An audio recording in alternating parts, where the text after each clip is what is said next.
Hi, and welcome to 5 Minutes Microbiology, or Microbiology Made Simple. So, the phases of multiplication for the viruses are the adsorption.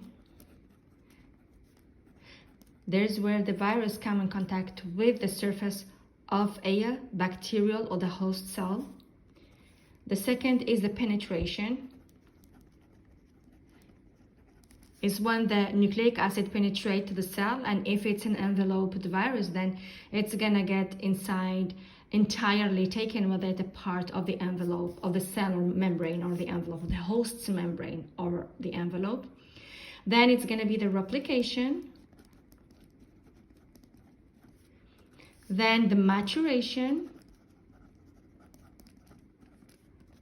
After that will come the assembly,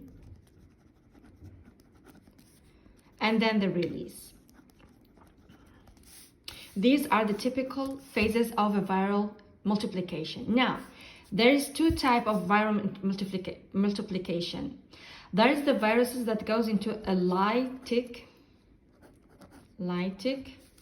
phases or cycle, where the viruses will follow all of these steps and then be released. There's the lysogenic cycle. This cycle is a little different from this cycle. So the cell will start with the adsorption, then the penetration. At this point, the cell won't go through the replication and the maturation, the assembly, or the release. Instead, so the virus will integrate, or the nucleic acid, the viral nucleic acid, will integrate the DNA or the host's DNA. Here it's integration.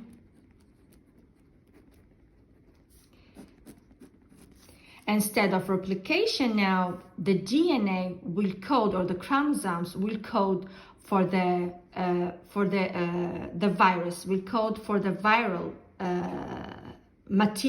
genetic material. So following these steps,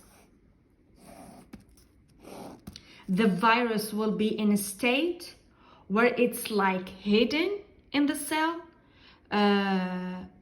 and won't go through the replication, maturation, assembly, and release unless there's a trigger, like any chemical exposure, any stress exposure, any radiation that triggers this virus.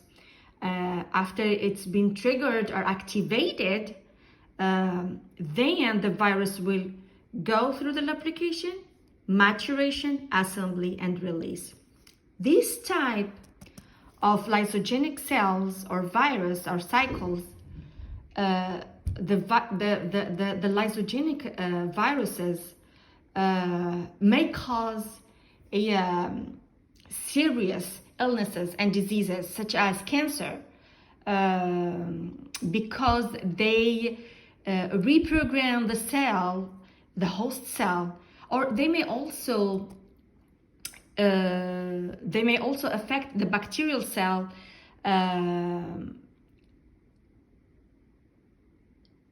to make it more harmful and more toxic.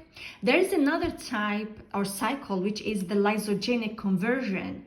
Now, the lysogenic conversion, made simple, is that the cell, the virus DNA or chromosome, or the virus nucleic acid, will integrate the host chromosomes, but it will get, whenever it is inside the host cell, it will get part of the genetic material that belongs to the host, and these specific genetic materials or genomes code for specific toxins. So once they enter the host, they get the genome that is responsible for a specific toxin. Then these genomes that they get will integrate the host's DNA, or there you go, the host DNA, or will integrate the host, and then the host will make the same, or replicate for the same genetic material, including the genome that is responsible of a specific toxin. So the lysogenic conversion is basically where the virus go into lysogenic cycle after penetrating a host. During this cycle, the virus will get a genome responsible for specific toxins inside the bacterial cells. Then the virus is integrated into the bacterial DNA, which will code for this viral genetic material, including the toxins that the virus got from invading a host. So it is like a cycle, and then it will go again into the viral multiplications, in which the toxins will be part of the genetic material of the virus. Thank you for watching.